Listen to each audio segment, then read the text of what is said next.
Good morning student. आज मैं आप लोगों को हिंदी थर्ड लैंग्वेज में उमंगदीप ज्योति से पाठ 4 पढ़ाऊंगी। पवित्र नदी गंगा।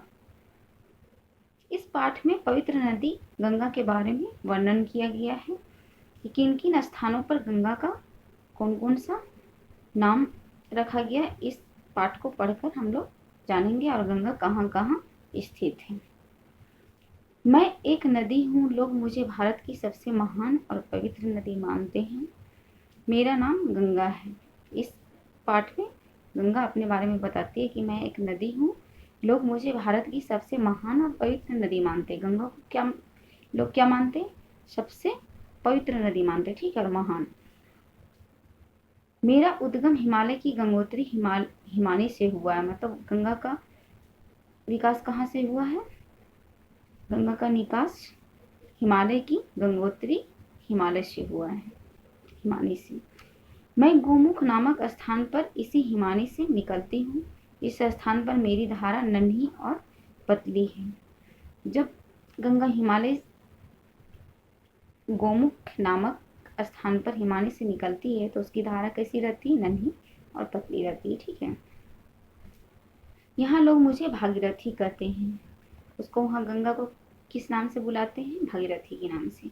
हिमानी की बर्फ पिघल पिघल कर मेरी धारा में मिलती रहती है, इसलिए मैं सदा नीरा हूँ। हिमालय की जो बर्फ है हिमानी की, वो पिघल पिघल कर उनका गंगा की धारा में क्या रहती है? मिलती रहती है, इसलिए उस वहाँ पे उसे क्या बोला जाता है? सदा नीरा। भागीरथी के नाम से बहती हुई मैं गंगोत्री पहुँचती हूँ। यह एक तीर्थ स्थान है। यहाँ गंगोत्री का प्रसिद्ध मंदिर है जहाँ देश विदेश से यात्री आते हैं। वहाँ पे क्या है? एक तीर्थ स्थान है, ठीक है, गंगोत्री में। वहाँ पे क्या करते हैं? देश विदेश से लोग घूमने आते हैं।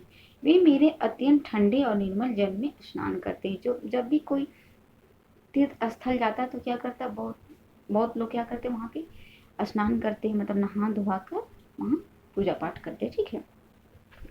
नहा धोवाकर वे मंदिरों से मेरी मूर्ति की पूजा करते हैं। मुझे यह सब कुछ बहुत अच्छा लगता है। गंगा बोलती है कि नहा धोवाकर जब मेरी जल से क्या करते हैं? पूजा करते हैं, तो मुझे बहुत अच्छा लगता है। मेरी छाती गर्व से फूल जाती है। नाचती कूदती और कलकल करती हुई मैं आगे बढ़ती हूँ। इस पहाड़ी मार्ग में मेरा प्रवाह बहुत तेज हो जाता है। मैंने यहाँ पहाड़ों की बड़ी बड़ी चट्टानों को काट कर रास्ता बनाया। गंगा बोलती है कि मैं यहाँ बड़े बड़े चट्टानों को, पहाड़ों को काट कर क्या बनाए? रास्ता बनाए। पानी को आप लोग जानते ही हैं कि उसके लिए रास्ता नहीं बनाना पड़ता, वो खुद अपना रास्ता बना लेता है, ठीक है। इससे मेरी घाटी कहीं कहीं गहरी हो गई है।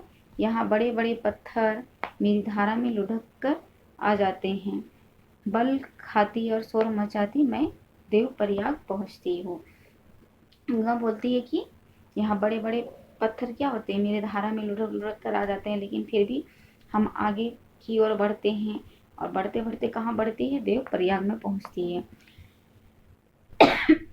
यहाँ मेरी सखी अलकनंदा मुझसे आकर मिलती है। इस मिलन के बाद मेरी धारा और तेज हो जाती है।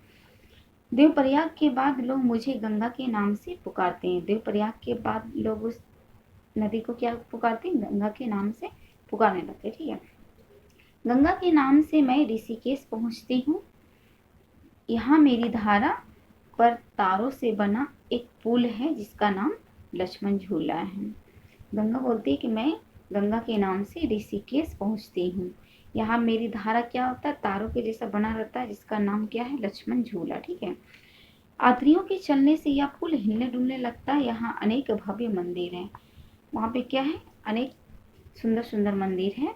और जब यात्री लोग, मतलब आने जाने वाले लोग, जब पुल के ऊपर चलते हैं तो पुल क्या होता है? हिलने डुलने लगता है, ठीक है। मेरी धारा के दोनों ओर साधु सन्यासियों के अनेक आश्रम हैं। इन आश्रमों में वे तपस्या करते हैं। गंगा बोलती है कि मेरी धारा की ओर क्या है? साधु सन्यासियों जो मंदिर में पूजा करते हैं, उनके अनेक आश्रम है, ठीक है। और वो क्या करते हैं? आश्रम में साधु संत लोग तपस्या करते हैं। ऋषिकेश के बाद मैं हरिद्वार पहुंचती हूँ। गंगा बोलती है कि ऋषिकेश के बाद मैं कहाँ पहुंचती हूँ? हरिद्वार। यह एक बहुत प्रसिद्ध तीर्थ स्थान है। हरिद्वार क्या है, बहुत ही प्रसिद्ध मतलब बहुत ही फेमस तीर्थ स्थान है। ठीक है, हरिद्वार में पूरे साल मेरे तट पर कोई न कोई मेला लगा रहता है।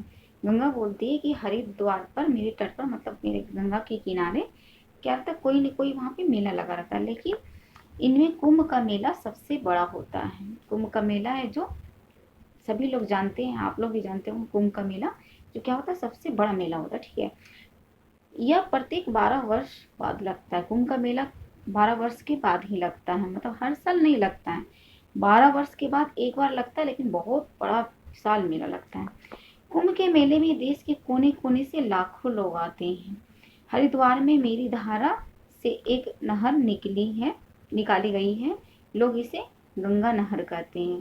गंगा बोलती है कि हरिद्वार से मेरी धारा से एक नहर निकाली गई है, उस नहर को क्या कहते हैं, गंगा नहर कहते हैं। ठीक है, इस नहर से लाखों हेक्टेयर भूमि की सिंचाई होती है। वो जो नहर निकाली गई है उससे क्या होता है, भूमि की सिंचाई होती है, मतलब फसलों को उपजाया जाता है भूमि को सींच कर। ठीक है, हरिद्वार में बिजली की भारी मशीनें बनाने का कारखाना है। हरिद्वार में क्या है, बिजली की मशीनें बनाने का वहाँ कारखाना है। ठीक है, इस कारखाने को चलाने के लिए मैं ही पानी देती हूँ। गंगा बोलती है कि इस कारखाने को चलाने के लिए मैं ही पानी देती हूँ, मतलब वो कारखाना पानी के द्वारा ही चलता है। हरिद्वार के बाद मैं मैदानी भाग में प्रवेश करती हूँ।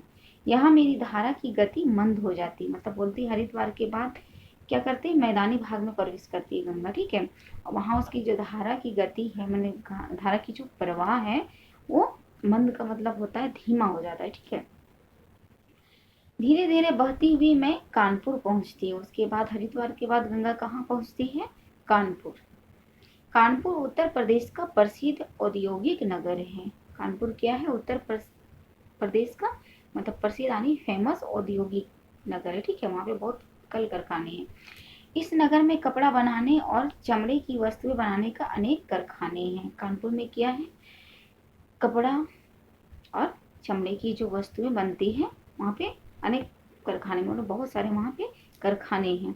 ये कारखाने ढेर सारा गंदा पानी मेरी धारा में डाल देते हैं। वो जो कारखाना से जो गंदा पानी निकलता है वो कहाँ जाता है, गंगा में ही जाता है।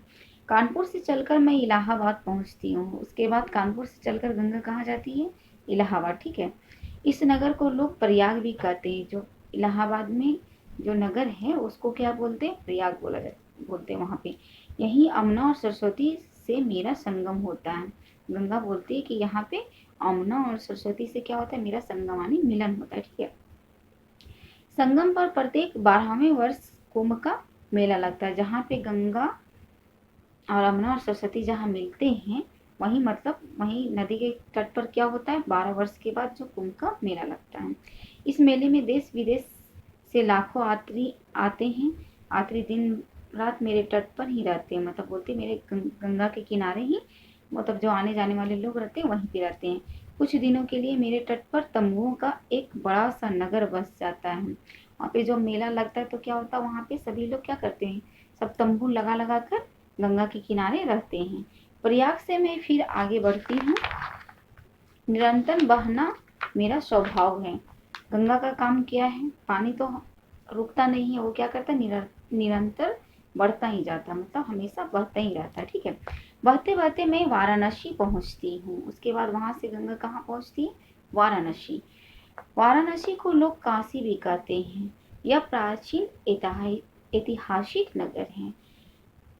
वाराणसी क्या है, प्राचीन मतलब पहले जमाना का ऐतिहासिक नगर है। ठीक है, यह एक महान तीर्थ स्थान और संस्कृत विद्या का केंद्र है। वहाँ पे क्या है, वाराणसी में संस्कृत विद्या का वहाँ पे केंद्र है और वहाँ पे तीर्थ स्थल है। ठीक है, वाराणसी के बाद घाघरा, गंडक, कोसी, सोन आदि कई नदियां मुझ में समा जाती है।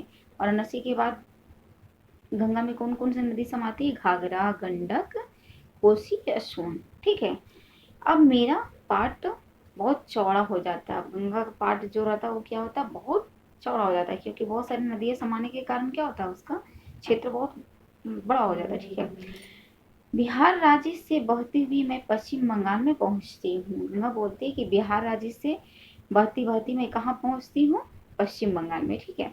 पश्चिम बंगाल में मैं 2 धाराओं में बट जाती हूँ, मतलब पश्चिम बंगाल में गंगा आती है तो क्या होता है, 2 धारा में बट जाता है। पूर्व की ओर मेरी मुख्य धारा बांग्लादेश में चली जाती है और दूसरी धारा दक्षिण की ओर मुड़कर बंगाल की खाड़ी में मिल जाती है। मतलब पूरब की ओर कहाँ जाती है, बांग्लादेश में, और दक्षिण की ओर मुड़कर कहाँ जाती है, बंगाल की खाड़ी में मिल जाती है, ठीक है। इस धारा के ऊपरी भाग को लोग फिर भागीरथी कहते हैं, इसका दक्षिणी भाग को हुगली कहते हैं। मतलब ऊपरी भाग को लोग क्या कहते हैं, भागीरथी को नाम से जाने जाते हैं, और दक्षिणी भाग को क्या कहते हैं, हुगली कहलाता है, ठीक है। हुगली नदी आप लोग सुने होंगे। इसी के किनारे कोलकाता महानगर बसा हुआ, मतलब हुगली के किनारे क्या हुआ, कोलकाता महानगर बसा हुआ है। कितनी अजीब बात है कि भारत की प्रमुख नदी होते हुए भी मेरा एक नाम नहीं है। उद्गम के लेकर मुहाने तक मेरी कई नाम पड़ गए, मतलब गंगा जैसे जैसे आगे बढ़ी उसका नाम पढ़ते ही गया, ठीक है। यह भारतवासियों की विभिन्न इच्छाओं को व्यक्त करते हैं, इसलिए मैं भारत की सबसे पवित्र नदी मानी जाती हूँ। गंगा बोलती है कि मैं भारत की सबसे पवित्र नदी के नाम से जानी जाती हूँ। गौमुख से हरिद्वार तक मेरा जल चांदी जैसा चमकता है। गंगा बोलती है कि गौमुख से हरिद्वार तक मेरा जल, मतलब जो गंगा का जो पानी रहता है वो कैसा चमकता है, चांदी के जैसा चमकता है। लेकिन मेरी धारा में पड़ा सिक्का भी दूर से दिखाई देता है। जब पानी चांदी के जैसा चमकेगा, पूरा साफ पानी रहेगा, तो उसमें सिक्का भी जो रहेगा वो क्या होता है, दिखने लगता है। लेकिन मुझे दुख है कि कानपुर के बाद मेरा जल गंदा हो जाता है। गंगा बोलती है कि जब कानपुर के बाद में जब आगे बढ़ती हूँ तो क्या होता है, मेरा जल क्या होता है, गंदा हो जाता है, ठीक है। मुझे प्रसन्नता है, यानी मुझे खुशी है कि लोगों का ध्यान अब इस गंदगी की ओर गया है। भारत सरकार ने मेरे जल को शुद्ध करने का बीड़ा उठाया है। सरकार का एक पूरा विभाग इस काम में लगा हुआ। गंगा बोलती मुझे खुशी है कि इस गंदगी की ओर लोगों का ध्यान गया है। भारत सरकार क्या हुआ, जल को साफ करने का मतलब एक योजना बनाया, ठीक है।